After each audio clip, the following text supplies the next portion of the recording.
shift your weight from pose to pose smoothly and to get into an optimum alignment in one breath and come out and shift, and optimum alignment, come out and shift. How that was a new experience for most of you. And I am now recommending, because this was something that I learned and I've read, that this is how a lot of athletes and dancers actually continue to master what they're doing even without actually doing it physically, is to visualize themselves doing it. Because you continue to train the body-mind connection, and your nervous system continues to figure it out. I used to do this when I was getting ready for performance, a dance performance where I had long, complex, choreographed sequences. And I would hear the music in my mind, and I'd see each movement done the way I knew was the best way I could do it. Maybe I couldn't do it that well yet physically, but the ideal way that it could be done, that's what I would visualize. And I think that's a powerful tool, and it's a training for the mind. So just to take a moment to visualize yourself going through your vinyasa with the quality that you optimally would like to experience. You know, just that lightness and that groundedness, that smoothness, that equanimity, that length and openness, and freedom within the effort. You know, just visualize it. And visualize a pose you can't do yet. And then see over time how that affects you getting to that pose faster, probably. I guarantee it. When their hip is not square to the back, and then they're trying to crank open like this. And this is a common looking twisting triangle. So before you can go into the twisting triangle, you must make sure your shoulders and hips, hip points, parallel, front of neck. There is no exception to that. With weight pressing into back heel, then you go through this long, flat back. Yeah. The spine doesn't go lower than flat back. It doesn't round, it doesn't hunch. That's why I rarely, what's the point of trying to go to the floor? The point is to balance. The point is to open the heart. The point is to get the and the balance.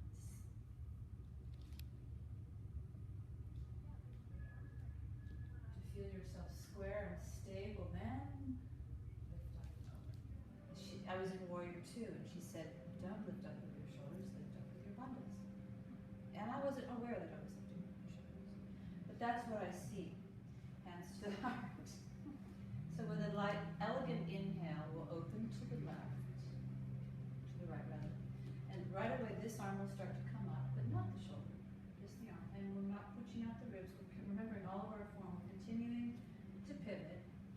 We're still inhaling, and this foot has to cheat a little to the left, so it can be stable. And the shoulder is dropping down as we elegantly reach through flat back. And as we reach through flat back, we keep energy moving through this back heel. And an awareness through the root block as though we're squeezing a block. This hand will land gently on the thumb, on the shin. And from the heart will open as we build lots of strength through our core. And then we'll exhale. This arm will come down. We'll inhale. This arm will go forward, leading with the thumb so that the shoulder is coming down the back. There's too much tension here. Put it in your legs and your belly. Lift from your heart to come up. And right around here, you're already turning your feet. This arm is coming up. You're continuing to turn your feet. You're cheating your right foot a little to the right. You're dropping your shoulder and feeling your base so that you lead with your heart through a flat back. And as you do, you press into the outer back heel. The neck is relaxed in line with the spine.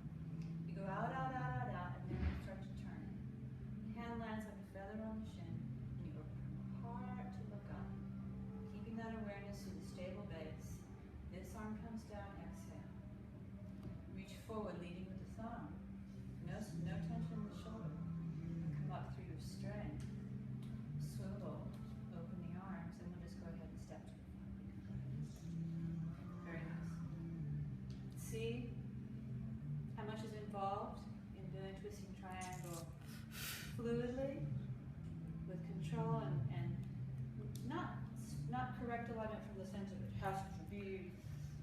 right? The ballet correct, but energetically correct. So that we have the stable legs, control from the center, so that we can have this freedom in the upper chakras. And how does that translate into our lives? That means we're not down here in the mud, struggling and straining.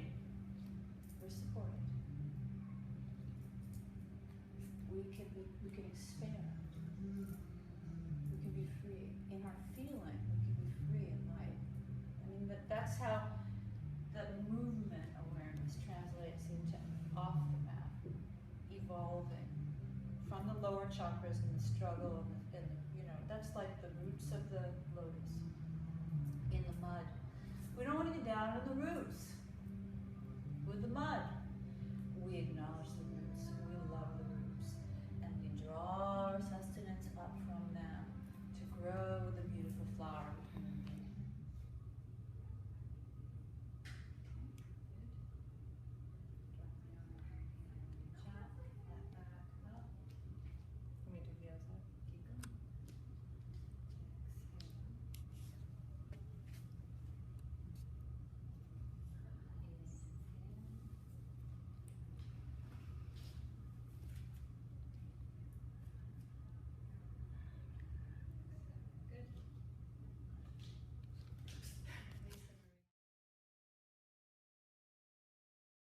To get around from here,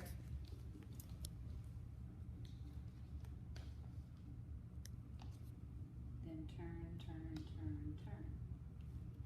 Heel down, heel down. Feel your stance, feel your line, feel your breath. Remember that to step back with the right leg and find a big lunge. You're going to have to lean forward and bend the front knee. Do that before you begin to turn. Give yourself a break. Do that before you begin to turn your body. Just reach back and find a big lunge. You can slide the foot a little further back. Yeah. Then put the back heel down. Straighten both legs and swivel. Keep swiveling. Come on, the ball of the back foot. Find your cat tilt, find your block, lift your chest, deep breath. Exhale, left elbow, right knee. Lining the thumbs up with the center of the heart. Step a straight line to the forearms and draw the shoulders down the back. Breathing. Good. Exhale, release the arms. Turn the back leg out, put the heel down so you have a stable base. Good. Come on. Swivel. Keep swiveling. Keep swiveling. Hands to the heart. Inhale, lift the heart. Find your root ball. Exhale. Right elbow, left knee. Push. Keep the hands in line with the sternum. Straight line to the forearms. Shoulders sliding down the back. Very nice. Deep breath. Inhale. Exhale. Put the back heel down. Make sure that you watch the knee safety as you swivel. And then you have to, if you're going to step to the front of the mat, what do you have to do first? Turn. And make sure the turning is coming from your hip. And then you come up and turn on this leg too. You want to ball the foot so you can push off and step. In fact, when we do it, the full expression of this posture, the back heel is on the floor in warrior one. So you definitely can't turn. It's turned out the other way, in fact, which makes it a much bigger twist. Right. Practice this movement of keeping the movement coming from the hip, the knee, and the thigh follow. Because if we try to step from here, you've got to pivot, lean, push, close. Now go back and forth. Inhale, come up. Swivel on the heels. Get in the habit of swiveling on the heels.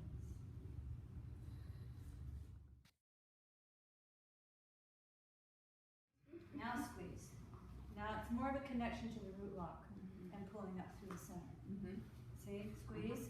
Keep squeezing. Keep squeezing. Just a squeezing action can help you balance. Yeah. It doesn't work for people who have super skinny legs, however, because even if they squeeze or not, they haven't got a grip on nice feet. Because of the intimacy, Neva, could you hold a block between your legs? Yes.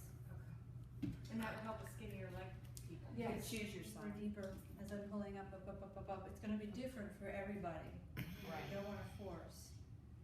But for people who have a little bit of a round in the upper back, that pressure, there's something about the pressure of spine to spine or belly to spine that's much more sensitive, and it seems to encourage more response than hands. Mm-hmm. Hands can, even a nice soft wide palm with body weight leverage is still more invasive than the belly. I'll try. So I'm going to come with my feet right around in line with where the shoulders are. I'm going to take, not too high, too invasive, but a little lower down, right around the third of the way up the hamstrings. Hands flat.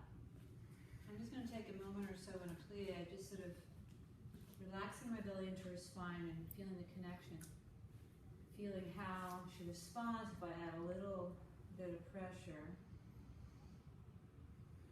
Back off a little bit. Exhale. I might need to adjust my stance. So it's a balance. And I'm responding, and she's responding, and then I'm responding, and she's responding. You can do it with the Baddha Konasana. You can do it with Konasana. Of course, you're getting feedback. Let's get a little step. That's good. I would usually do that version first before doing the laying on the back version. Just to let your head relax. I've got you completely. You don't have to do anything but activate your legs and breathe, and let your heart soften, and breathe, and let your heart soften, and breathe, and let your heart soften, soften, let go, breathe deeper. Okay. Turn your cheek. Let your hands relax. And saying how we're going to expand, work with the fire. A couple of fire moves, understanding that when you're working with the locks and when you're working with the Kapalabhati, which is what a lot of the Kundalini is variations of working with Kapalabhati with different arm movements. So they're pumping a lot of energy. To do a whole class like that, obviously I don't agree with, because I would be teaching it if I thought it was a system that I was attracted to. It doesn't have to be fast to be powerful. Inhale, exhale, and bringing in the form points that I've been talking about: external rotation in the front leg, internal rotation in the back leg, shoulders soft, lifting from the core, feel the vitality moving through you, aim at your target, be focused, whatever.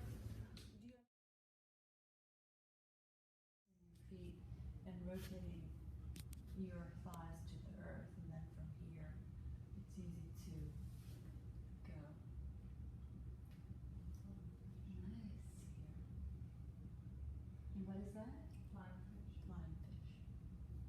So that's a lot of core, but it's that same feeling. Femur bones are dropping into hamstrings. Psoas is pulling out of pelvis.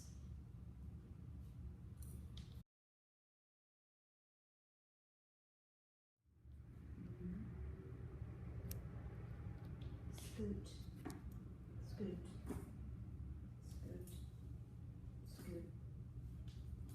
So I take some time getting my shoulders up under me as far as possible. And then, even then I'm not going to go all the way upright. I'm going to let my hips rest. So my femur bones here again are sinking. My sit bones are sinking into my hands. I've got that little curve in my lumbar spine. I've got some tone in my belly. I have no weight on my neck at all. My legs just floating up effortlessly. My spine's completely relaxed. I'm getting all the benefit of shoulders down right here. I don't have to do anything else. And I can stay here forever. Now, after some time there, I might find, because I'm engaging my bandhas, my kundalini starts to pull me up. It starts to want to lengthen and express itself differently, and I'll just follow that right into that. And then let's plow.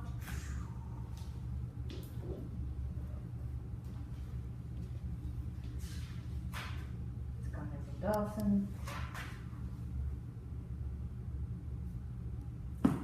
Strong, not here. And I don't, you could go, I wouldn't even go there unless you have to be here. Support your back if you can't touch the floor. Otherwise, use the floor. And then come down.